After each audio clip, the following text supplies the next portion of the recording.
사람들은 유산 이야기를 꺼리죠. 죽기 전 이야기 같고, 돈 이야기 같고, 무언가 민망하고 불편한 감정이 따라붙으니까요. 하지만 아이러니하게도 가장 나를 드러내는 건 유산이었습니다. 그걸 누구에게 남기느냐는 건 내가 누구를 어떻게 기억하고 누구에게 어떤 감정을 가졌는지를 정확히 말해주는 마지막 말이었으니까요. 나는 올해 70을 넘겼습니다. 정확히 말하면 72입니다. 내게는 자식이 둘 있습니다. 아들 하나, 딸 하나. 한때는 이 둘을 공평하게 키운다고 생각했습니다. 적어도 겉으로는요. 하지만 지금 병든 몸을 이끌고 집 안의 오래된 앨범을 들춰보면 그때의 공평함이 얼마나 한쪽으로 기울어 있었는지를 적나라하게 알 수 있습니다. 사진 한 장을 봅니다. 아들이 5살 되던 해 놀이공원에서 찍은 사진이죠. 나는 아들을 번쩍 안고 있고 딸은 구석에서 간신히 얼굴만 보입니다. 그때 딸은 3살이었습니다. 딸은 왜 저 구석에 있었을까요? 나는 왜 기억이 나지 않을까요? 아니, 어쩌면 기억이 나는데 기억하고 싶지 않은 걸지도 모르겠습니다. 나는 늘 아들이 장남이니 더 신경 써야 한다고 생각했습니다. 남자는 크게 키워야지. 아들은 가장이 될 사람이니 준비를 시켜야 해. 딸은 착하니까 알아서 잘 클 거야. 그 말들이 하나하나 딸의 자리를 조금씩 밀어냈던 걸 나는 너무 늦게 깨달았습니다. 나는 가족을 지키는 가장이었습니다. 내 기준에선 그게 사랑이었습니다. 매달 월급을 꼬박꼬박 넣고 빨간 날에도 가끔은 공사장에 나갔고 술자리에선 늘 우리 아들 똑똑하다 고 자랑했죠. 그런데 말입니다. 지금 와서 돌이켜보니 나는 딸에 대해 자랑한 적이 거의 없습니다. 딸이 학교에서 상을 받았을 때도 좋은 성격이니 뭐든 잘할 거다는 말로 넘어갔습니다. 기대한 게 아니었습니다. 그냥 딸은 늘 뒤에 있었습니다. 나는 보지 않았고 그 아이는 기다리지 않았습니다. 기대조차 안 하게 되었겠죠. 나는 몇 해 전 큰 병을 겪었습니다. 심장에 문제가 생겼고 긴급 입원을 하게 됐습니다. 병원에 누워 있을 때 아들은 전화를 한 통 했습니다. 아버지, 괜찮으세요? 제가 시간 되면 갈게요. 시간이 되면 나는 그 말이 마음에 걸렸습니다. 내가 병원에 실려간 게 아들의 시간표에 있는 일정 중 하나가 되었다는 사실이 왠지 모르게 서글펐습니다. 그리고 몇 시간 뒤 딸은 아무 말도 없이 병실로 들어왔습니다. 편한 옷차림, 손엔 작은 가방. 아빠, 무서웠죠? 그 말 한마디에 나는 눈물이 나더군요. 그날 밤 딸은 간이 침대도 없이 병실 의자에 앉아 있었습니다. 한쪽 손엔 내 손, 다른 손엔 따뜻한 물병. 밤새 몇 번이나 몸을 일으켜 간호사를 부르고 약을 챙기고 수액줄을 살펴보았습니다. 그 아이가 울지 않으려 애쓰는 걸 알 수 있었습니다. 나는 무력했습니다. 아무것도 할 수 없었고 오히려 딸의 손길 하나하나에 의존하고 있었습니다. 그 순간 깨달았습니다.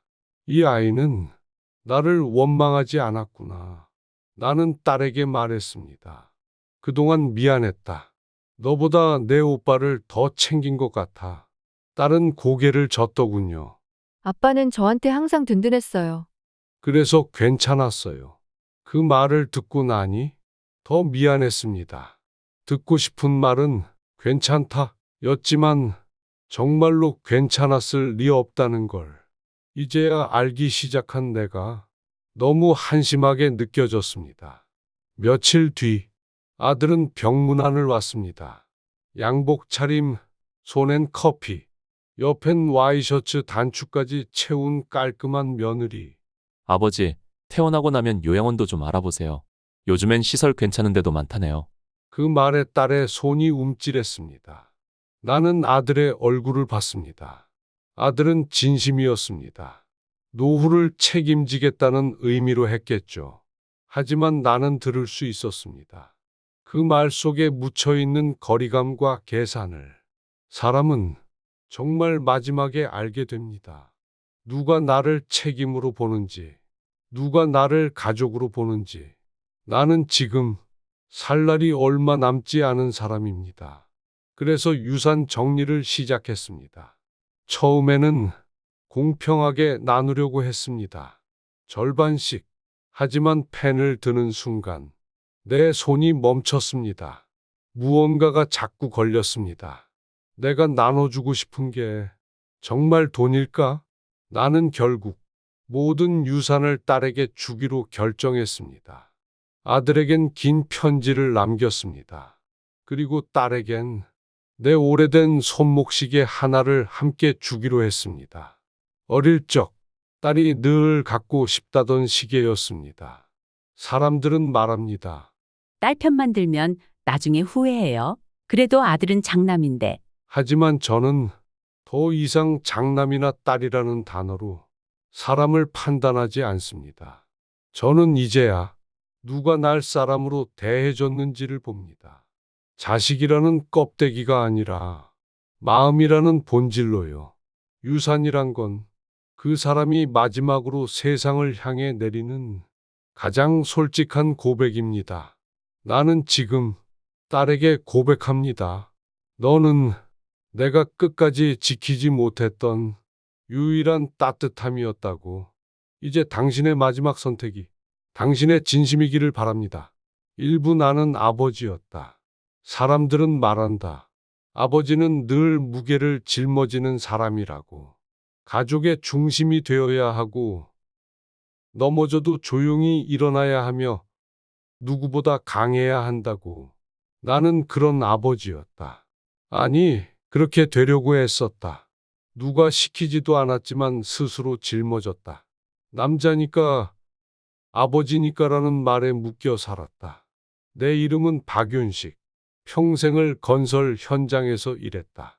하루도 거르지 않고 새벽에 일어나 무거운 안전모를 쓰고 시멘트 냄새 가득한 현장으로 나갔다. 손에 박힌 굳은 살이 내 월급 명세서보다 더 솔직한 증거였다. 그렇게 나는 집안의 가장이었다. 아내와 나는 두 자녀를 뒀다. 아들 박지훈과 딸 박지은. 나는 아들을 장남으로 키웠다. 가문이라는 개념이 아직도 내 사고방식 깊은 곳에 자리 잡고 있었고 그 가문을 잇는 건 아들이라 믿었다. 어릴 때 지훈이는 말도 빠르고 호기심도 많았다. 나는 그 아이가 똑똑하다고 생각했고 그래서 더욱 기대를 걸었다. 공부를 시키고 사교육도 아낌없이 투자했다. 그럴 여유가 없을 때는 내가 야간 작업을 더 뛰어서라도 아이의 학원비를 마련했다. 내가 조금 덜 먹고 덜 자도 아들만은 좋은 환경에서 자라야 한다고 믿었다. 그에 반해 딸 지은이는 조용하고 눈치를 잘 봤다. 늘 오빠의 옆에 조용히 앉아 있었고 무언가를 요구하는 법이 없었다. 나는 그게 착하다고 생각했다. 아들에게 쏠린 관심이 딸에게는 얼마나 큰 그림자가 되었는지 그땐 알지 못했다. 딸이 초등학교 5학년이던 해 학예회에서 독창을 한다고 했다. 그런데 하필 그날 아들 지훈이 수학 경시대회 본선이 있었다. 나는 한치의 망설임도 없이 지훈이를 따라갔다. 지훈이는 혼자서 노래를 불렀고 상도 받았다지만 나는 보지 못했다. 아내는 나중에 사진을 보여줬다. 무대 위에서 혼자 선 아이의 얼굴엔 긴장과 동시에 어디선가 날 찾는 눈빛이 담겨 있었다. 그 표정을 나는 잊을 수가 없다. 나는 그런 순간들을 반복하며 살았다. 대학 입시, 졸업식, 생일, 아들은 항상 가족의 중심에 있었고 딸은 조용한 축이었다. 하지만 아이러니하게도 말없이 가족을 이해했던 건 딸이었다. 내가 가장 힘들 때 가장 옆에 있었던 사람도 지은이었다.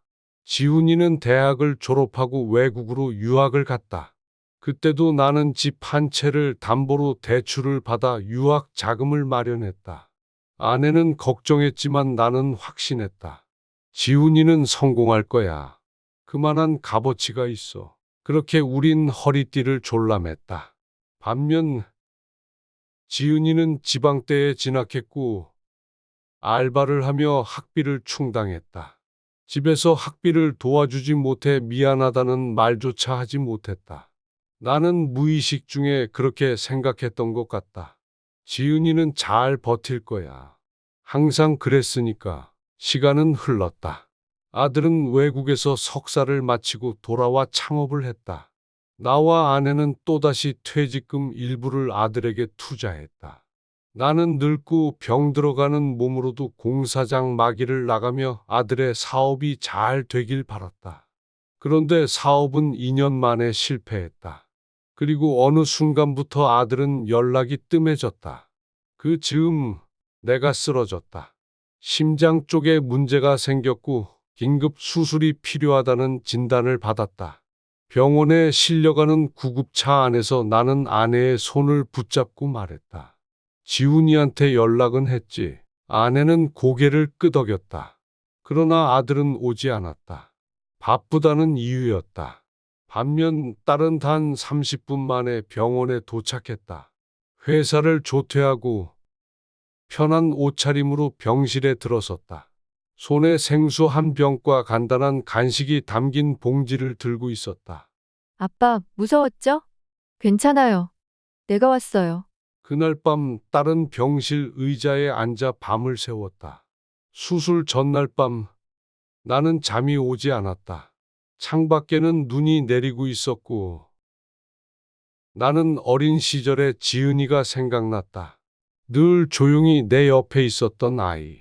그 아이가 이제는 어른이 되어 내 곁을 지키고 있었다. 그 밤 나는 처음으로 느꼈다. 내가 아버지라고 자부했던 모든 순간이 과연 진짜였을까? 나는 사랑을 줬다고 생각했지만 사실은 조건과 기대만을 준 것은 아니었을까? 나는 어느 날 오랜만에 지은이와 둘이 마주 앉아 조용히 이야기를 나눴다. 그녀는 차를 따라주며 물었다. 아빠, 무서우셨어요? 나는 고개를 끄덕이며 대답했다. 무섭더라. 내가 이렇게 아무것도 못하는 존재가 된 건 처음이야. 그녀는 조용히 웃으며 말했다. 그럴 줄 알았어요. 그래서 바로 갔죠. 그 말에 나는 또다시 울컥했다. 내가 정말 몰랐던 건 딸은 항상 나를 보고 있었다는 것이다. 나의 침묵, 나의 고집, 나의 외면 속에서도 그 아이는 아버지를 잊지 않았던 것이다. 나는 내 방식대로 자식을 키웠지만 그 방식이 너무나도 일방적이었다는 걸 이제야 인정하게 됐다. 지훈이는 나중에야 병문안을 왔다. 그의 손에는 고급 커피와 과일 바구니가 들려 있었고 표정은 어딘가 어색했다. 그는 말했다. 아버지, 퇴원하시면 요양원 알아보세요. 요즘엔 시설 좋은 데도 많습니다. 나는 고개를 끄덕였지만 마음은 조용히 무너졌다. 아들이 말한 건 편안한 곳이 아니라 떨어진 곳이었기 때문이다. 가족이 아니라 환자를 대하는 듯한 그 말에 나는 이질감을 느꼈다. 그날 밤 나는 내 방 책상 앞에 앉아 유언장을 꺼냈다. 빈 종이 앞에서 한참을 망설이다가 조용히 펜을 들었다. 나는 박지은에게 전 재산을 상속한다는 한 문장을 쓰기까지 3번이나 펜을 내려놓았다. 내가 살아온 삶, 내가 가졌던 기준, 그리고 내가 이제껏 애써 외면해왔던 후회가 그 순간 모두 쏟아져 나왔기 때문이다. 나는 지은이에게 유산만이 아니라 내 인생에서 가장 진심을 담은 말 하나를 남기고 싶었다. 그래서 유언장 아래에 이렇게 적었다. 지은아, 아빠가 지금껏 하지 못한 말이 있다. 넌 내 인생에서 가장 따뜻한 사람이었다. 내가 있었기에 아빠는 마지막을 덜 두려워할 수 있다. 고맙다. 이부 병원 침대에서 본 진실. 나는 병원 침대에 누운 채 낯선 천장을 멍하니 바라보았다. 수술을 하루 앞둔 날이었다. 몸속에 박힌 통증보다 더 깊게 느껴지는 건 마음속의 공허함이었다. 내가 평생 지켜온 가정이라는 것이 지금 이 병실 안에서 어떤 의미로 남아있는지 묻고 싶었다. 문득 병실 문이 열렸다. 딸, 지은이었다. 그녀는 숨을 헐떡이며 병실 안으로 들어섰다. 손에는 따뜻한 물이 담긴 병과 수건, 간단한 간식이 담긴 봉지가 들려 있었다. 회사에서 바로 달려온 티가 났다. 뺨은 바람에 벌겋게 상기되어 있었고 손끝은 얼어 있었다. 그녀는 내 손을 잡았다. 아빠, 무서웠죠? 괜찮아요. 제가 왔어요. 그 말 한마디에 나는 더 이상 아무 말도 할 수 없었다. 눈물이 고이려는 것을 애써 참으며 고개만 끄덕였다. 지은은 간호사에게 수술 전 유의사항을 하나하나 묻고 수액 상태를 확인했다. 옷도 갈아입히고 침대 옆에 놓인 물건들을 정리했다. 말없이 조용하게 움직이는 그녀의 모습에서 나는 그동안 내가 몰랐던 한 사람의 성실한 마음을 보았다. 그날 밤 병실에 불이 꺼진 뒤에도 지은은 의자에 앉아 있었다. 핸드폰도 보지 않고 이어폰도 없이 그냥 창밖을 바라보며 앉아 있었다. 나는 잠이 오지 않았다. 수술을 앞둔 두려움 때문만은 아니었다. 이 모든 순간이 마치 한편의 반성문처럼 느껴졌기 때문이다. 나는 지은에게 말했다. 지은아, 미안하다. 아빠가 너한테 너무 무심했지. 지은은 고개를 저었다. 아니에요. 아빠는 항상 바쁘셨잖아요. 그게 아빠 방식이었어요. 그 말이 더 아프게 다가왔다. 이해한다는 말이 용서라는 말이 아니라는 걸 알기에. 그저 묵묵히 아버지로서 나를 받아들이겠다는 그 아이의 자세는 더 큰 부채처럼 내 마음을 짓눌렀다. 그 이후 며칠 동안 나는 지은이 간병하는 모습을 통해 과거를 회상하게 됐다. 아내가 나에게 했던 잔소리, 지은이가 서운했을 그 수많은 순간들, 그리고 내가 놓쳤던 눈빛과 말들. 어쩌면 내가 그렇게 바쁘고 무뚝뚝했던 건 진심을 전하는 방법을 몰랐기 때문인지도 몰랐다. 지은은 퇴근 후 병원에 와서 저녁을 먹이고 병상 옆에 앉아 책을 읽어줬다. 나는 그녀가 낭독하는 목소리를 들으며 눈을 감았다. 그건 자장가 같기도 했고 기도 같기도 했다. 그 따뜻한 리듬이 내 깊은 외로움을 어루만졌다. 어느 날 저녁 그녀가 말했다. 아빠, 내 친구 중 한 명이 아빠 돌아가시고 몇 달 동안 아무것도 못했대요. 그 마음이 뭔지 이제 조금 알 것 같아요. 나는 놀랐다.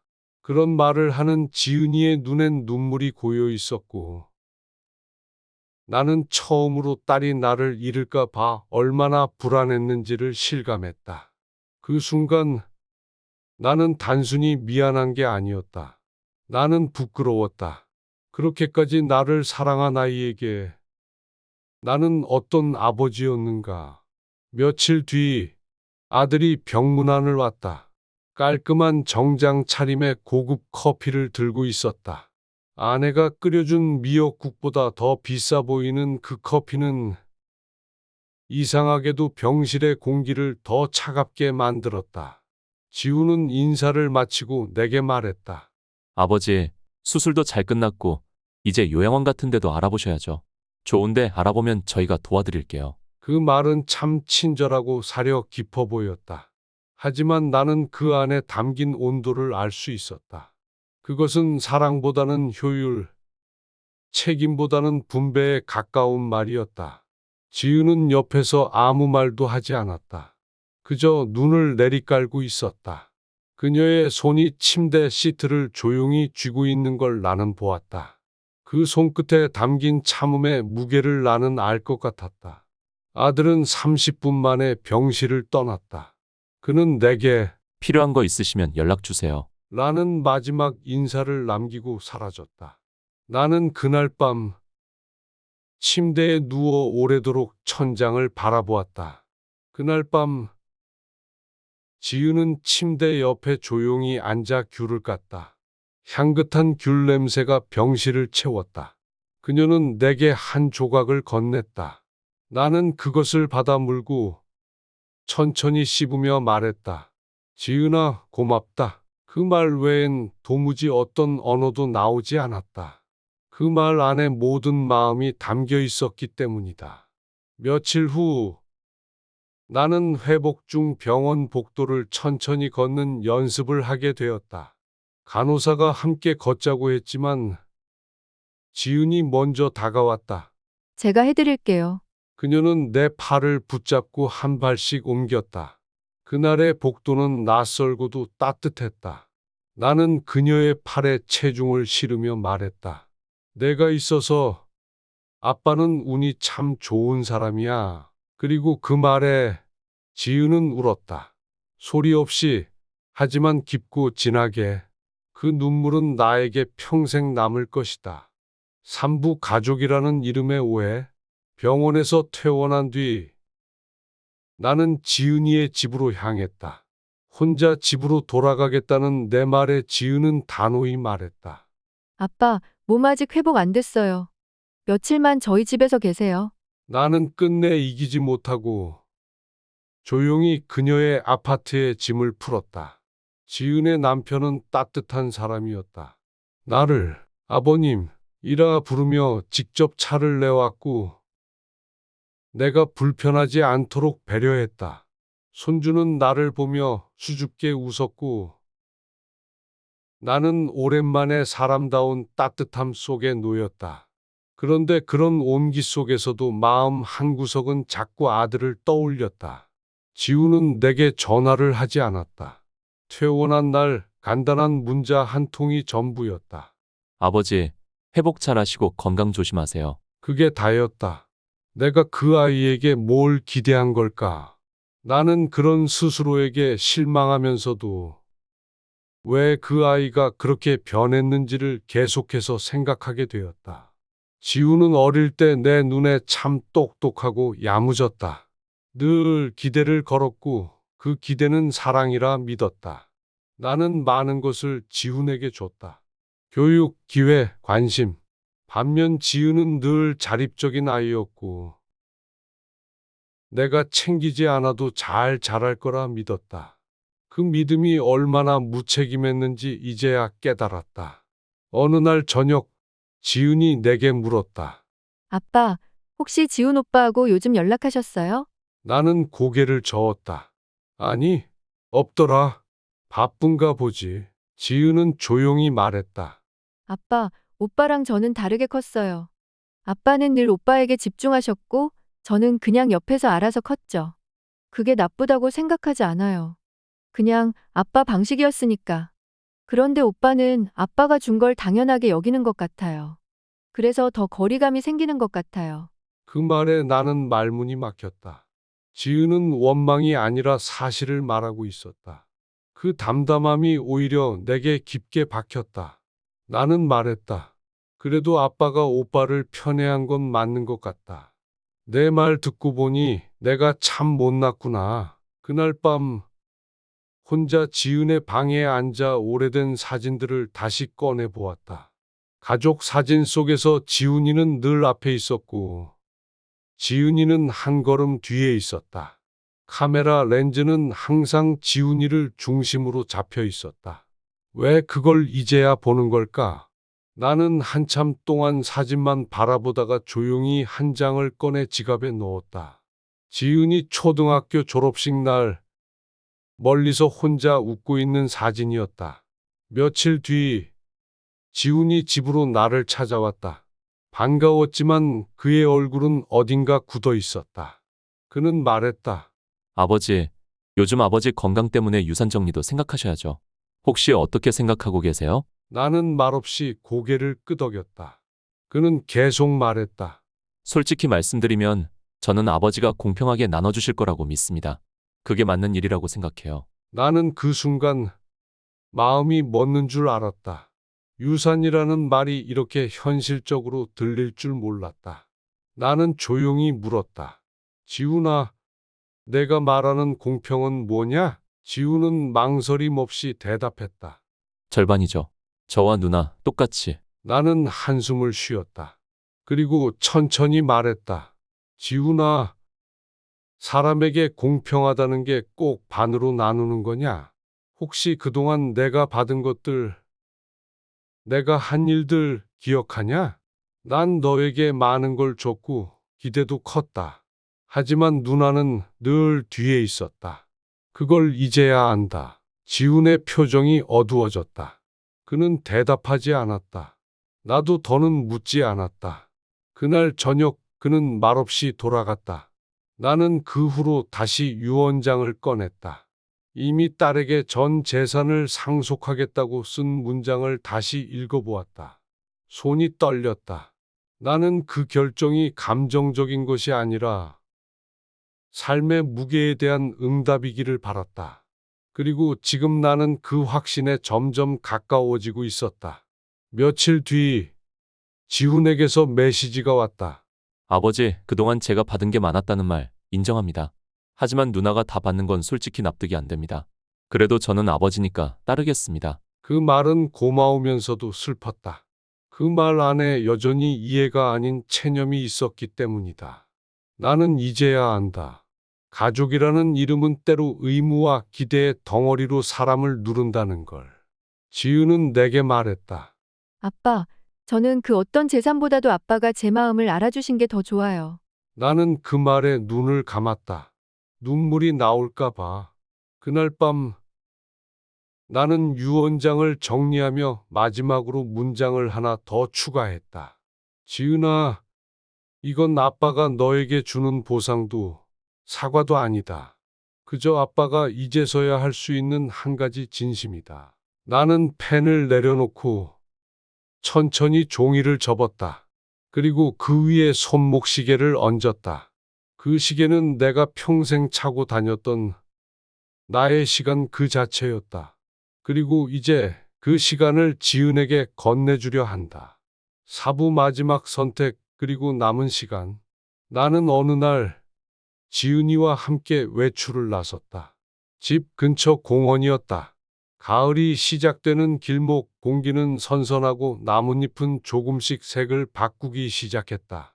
우리는 천천히 걷다가 벤치에 앉았다. 지은은 내게 따뜻한 보리차가 담긴 텀블러를 건넸다. 그 순간 문득 이런 생각이 들었다. 지금 이 시간이 내 인생에서 가장 평화로운 순간일지도 모르겠다고. 나는 조심스럽게 입을 열었다. 지은아, 아빠가 너한테 하나 물어보자. 응, 말씀하세요. 내가 유산 정리를 했거든. 내 이름으로 다 넘겼어. 지은은 한동안 말을 잇지 못했다.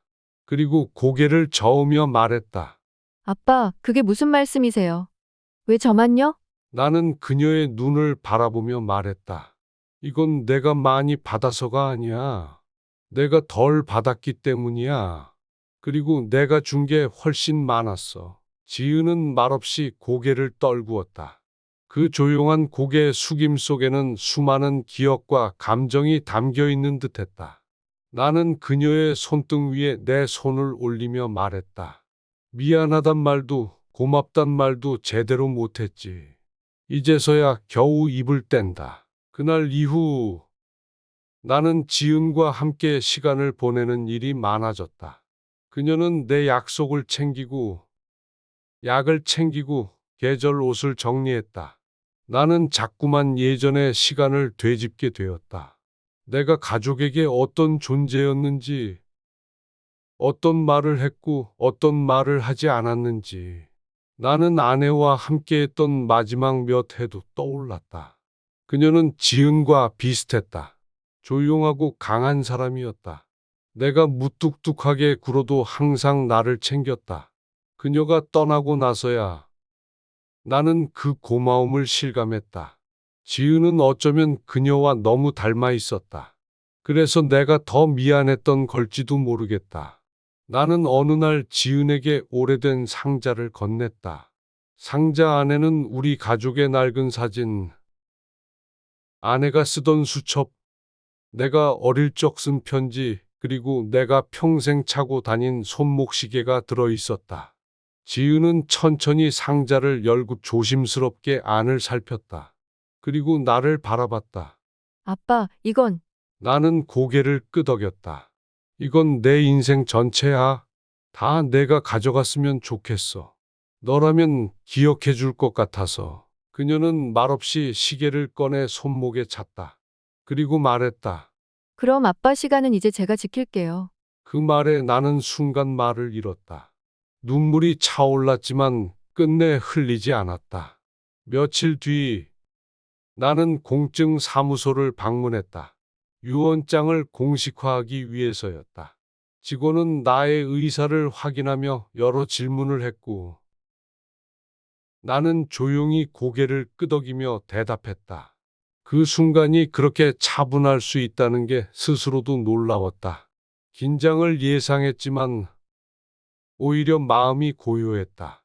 나는 유언장 사본을 하나 더 출력해 지은에게 전달했다. 그녀는 조용히 봉투를 받아 들고 고맙습니다. 라고 말했다. 그 말 속엔 수많은 감정이 실려 있었다. 나는 더 이상 어떤 설명도 하지 않았다. 그저 그녀의 손을 잡았다. 시간은 느리게 흘렀다. 나는 점점 예전처럼 움직이기 힘들어졌고 기억력도 흐려졌다. 지은은 그런 나를 애틋하게 챙겼고 나는 그런 그녀의 존재만으로도 위로를 받았다. 어느 날 나는 지은에게 마지막 부탁을 했다. 내가 떠나고 나면 이 집 말고 엄마가 좋아하던 산 옆 공동묘지에 묻어다오. 지은은 고개를 끄덕였다. 알겠어요. 아빠가 가장 편한 곳으로 모실게요. 그로부터 한 달 후 나는 병원으로 다시 실려갔다.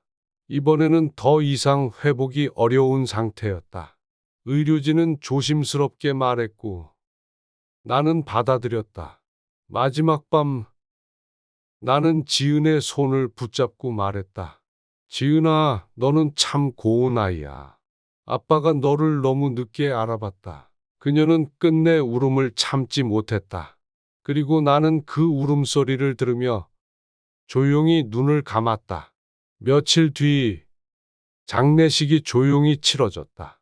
몇몇 친척과 이웃들, 지은의 가족이 모여 나를 배웅했다. 내 사진 아래에는 지은이 써준 문장이 적혀 있었다. 이제 아버지의 시간이 제 시간이 되었습니다. 그녀는 내 손목시계를 찼다. 그리고 조용히 미소 지었다. 그것이 내 인생의 마지막 장면이었다. 하지만 내 이야기는 이제 지은을 통해 이어질 것이다. 사랑은 뒤늦더라도 전해지면 되는 것. 그걸 나는 마지막에야 알게 되었다. 오부 그 후의 이야기 딸의 시간으로. 아버지가 떠나신 후 집안은 오래도록 조용했다. 장례를 마친 지 며칠이 지났지만 나는 여전히 일상으로 복귀하지 못했다. 아버지의 목소리가 사라진 공간은 예상보다 더 커다랗고 깊은 공허함으로 남아 있었다. 나는 아버지가 마지막으로 지냈던 방을 천천히 정리했다. 약봉투, 수첩, 머리맡에 독서 안경, 그리고 침대 옆 협탁 위에 가지런히 올려진 유언장 사본. 하나하나 손에 닿을 때마다 아버지의 체온이 배어있는 듯해 눈물이 맺혔다. 그 중에서 가장 오래 내 손에 머물렀던 건 시계였다. 내가 어린 시절부터 아버지 손목에 채워져 있던 둥글고 얇은 갈색 가죽 시계. 그는 늘 그 시계를 보고 약속 시간을 기억했고, 식사 시간을 확인했고, 나를 기다렸다. 그 시계는 단지 시간을 재는 기계가 아니었다. 아버지의 삶 그 자체였다. 나는 시계를 손목에 찼다. 처음엔 낯설었다. 하지만 시간이 지날수록 익숙해졌다. 마치 오래된 음악처럼 듣는 순간 추억이 되살아나는 느낌. 나는 그 시계를 차고 아버지의 길을 조금씩 따라 걸어보기로 했다. 나는 그의 친구들을 찾아가 인사를 드렸다. 아버지가 자주 갔던 단골 미용실, 종종 들렀던 동네 공원, 그가 늘 앉았던 벤치. 그곳에서 들려오는 이야기들은 내가 모르는 아버지의 모습이었다. 나는 그 모습을 통해 아버지를 다시 배우기 시작했다. 그의 옛 동료 중 한 분이 내게 말했다. 아버님, 말은 별로 없으셨지만 늘 지갑에서 가족 사진을 꺼내 자랑하셨어요. 특히 따님 얘기 많이 하셨어요. 그 말을 듣고 나는 그 자리에서 눈시울이 붉어졌다. 아버지는 나에게 표현을 하지 않았지만 다른 곳에서는 나를 자랑하고 있었던 것이다. 나 혼자 서운했던 감정들이 그제야 조금은 풀리는 것 같았다. 나는 유언장에 적힌 내용을 가족에게 공유했다. 일부 친척들은 놀라거나 불편한 기색을 보이기도 했다. 그래도 아들은 장남인데 딸만 다 받는 건 좀 그렇지 않나? 하지만 나는 조용히 말했다. 아버지가 남긴 건 돈이 아니라 진심이었습니다. 그리고 그 진심은 지금 제가 지키겠습니다. 그 이후로 나는 매일 아침 시계를 보며 하루를 시작했다. 그 시계가 가리키는 시간은 이제 나의 시간이었다. 나는 아버지의 손길이 깃든 시간 속에서 나만의 방식으로 그를 기억하고 살아가고 있었다. 나는 아버지의 손때 묻은 물건들을 모아 작은 전시 공간을 만들었다. 가정의 한쪽 벽에 액자와 유품을 조용히 정리했다. 거창한 것이 아니었다. 단지 아버지가 살아온 삶을 내가 잊지 않기 위한 작은 의식이었다. 어느 날 내 아이가 나에게 물었다. 외할아버지는 어떤 분이셨어? 나는 아이를 무릎에 앉히고 천천히 이야기를 꺼냈다. 아버지의 웃음, 말투, 버릇, 그가 사랑했던 것들, 그리고 우리가 함께 나눴던 이야기들. 외할아버지는 말이야, 엄마한테 세상에서 제일 늦게 도착한 사람이었지만 제일 크게 안아준 사람이기도 해. 아이는 고개를 갸웃하며 웃었다. 나는 그 웃음 속에서 아버지의 유산이 나에게서 아이에게로 이어지고 있음을 느꼈다. 그것은 돈이 아닌 마음, 말이 아닌 행동, 존재로 남는 유산이었다. 가끔은 꿈속에 아버지가 나타났다. 예전처럼 무뚝뚝하게 그러나 늘 그 자리에 서 있는 모습.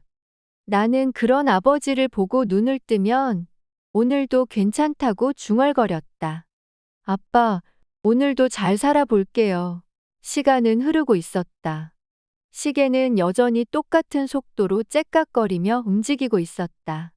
하지만 그 시계 속의 시간은 더 이상 혼자의 것이 아니었다. 그것은 아버지와 내가 함께 나누는 시간이었다. 나는 오늘도 그 시계를 찬 손목으로 문을 열고 나선다. 바람이 불고 햇빛이 따뜻하다. 아버지가 지켜보는 듯한 느낌에 나는 다시 미소 짓는다. 사람은 결국 누군가의 시간 안에 남는 존재다. 그리고 나는 아버지의 시간 속에서 끝까지 함께 걸어갈 것이다. 엔딩 우리 곁에 남는 것들. 사람은 떠나도 그 사람이 남긴 마음은 머무른다. 그 말이 이제는 실감이 된다. 아버지가 떠난 지 몇 달이 지났지만 나는 여전히 매일 그의 흔적과 함께 산다. 아버지가 앉던 의자, 벽에 걸린 사진, 현관 옆에 놓인 낡은 구두. 그 하나하나가 나에게는 인사처럼 느껴진다. 매일 아침 나는 아버지의 시계를 찬 손목으로 하루를 시작한다. 그 시계는 이제 내 손에 있지만 시간을 재는 리듬은 여전히 아버지의 것이다. 째깍거리는 초침 소리 속에 그의 걸음과 숨결이 살아있는 듯하다. 나는 더 이상 그를 부르지 않는다. 대신 그를 내 안에 담는다. 문득문득 떠오르는 말투, 식사 시간에 좋아하시던 반찬, 창밖을 보며 가만히 계시던 모습. 그 모든 장면이 이제는 나의 일부가 되었다. 사람은 결국 누군가의 기억 속에서 살아간다. 나는 아버지를 매일 기억하고 매일 조금씩 그를 닮아간다. 언젠가는 나 역시 누군가의 기억 속에서 살아가게 되겠지. 그 생각을 하면 삶이 두렵지 않다. 이제 나는 말 대신 마음으로 전하려 한다. 아버지가 나에게 남긴 그 따뜻하고 조용한 사랑을 나의 아이에게도 그대로 전해주고 싶다. 말로 설명하지 않아도 손길 하나, 눈빛 하나로 전해지는 감정들. 그게 진짜 유산이라고 나는 믿는다. 나는 때때로 그 벤치에 다시 앉는다. 아버지와 함께했던 공원, 우리가 마지막 이야기를 나눴던 그 자리에. 계절은 변하고 풍경은 바뀌어도 그 자리는 여전히 나를 기다리고 있다. 마치 아버지가 그 자리에 잠시 자리를 비운 것처럼. 햇살이 좋을 땐 아이를 데리고 가기도 한다. 그 아이가 놀고 있는 모습을 보면 아버지가 내 곁에 있는 듯한 착각이 든다. 나는 속으로 중얼거린다. 아빠, 지금 보고 계시죠? 전 잘 살고 있어요. 누군가 말했다. 죽음은 끝이 아니라 다음 세대에게 자리를 내주는 것이라고. 아버지는 그렇게 나에게 자리를 내주고 나는 다시 내 아이에게 삶의 자리를 조금씩 물려주고 있다. 그렇게 우리는 연결되어 있다. 나는 더 이상 후회하지 않는다. 그리고 더 이상 미루지 않는다. 하고 싶은 말은 오늘 하고 나누고 싶은 마음은 지금 나눈다. 아버지의 침묵이 내게 가르쳐준 가장 큰 지혜였다. 이제 나는 안다. 가족이란 평생을 함께 살아도 다 알 수 없는 사이지만 단 한순간의 진심으로도 모든 것이 바뀔 수 있는 사이란 걸. 나는 그 순간을 아버지와 나눴고 그 기적 같은 시간을 내 가슴에 고이 간직하고 있다. 시간은 앞으로도 계속 흐를 것이다. 하지만 그 안에 담긴 마음은 언제까지나 우리 곁에 머무를 것이다. 사랑한다는 말을 이제는 조금 더 자주 하려고 한다. 미안했다는 말을 더 이상 아끼지 않으려고 한다. 그리고 감사하다는 말을 가장 먼저 꺼내려고 한다. 그것이 아버지가 내게 남긴 마지막 유산이며 내가 내 아이에게 전해줄 첫 번째 약속이다.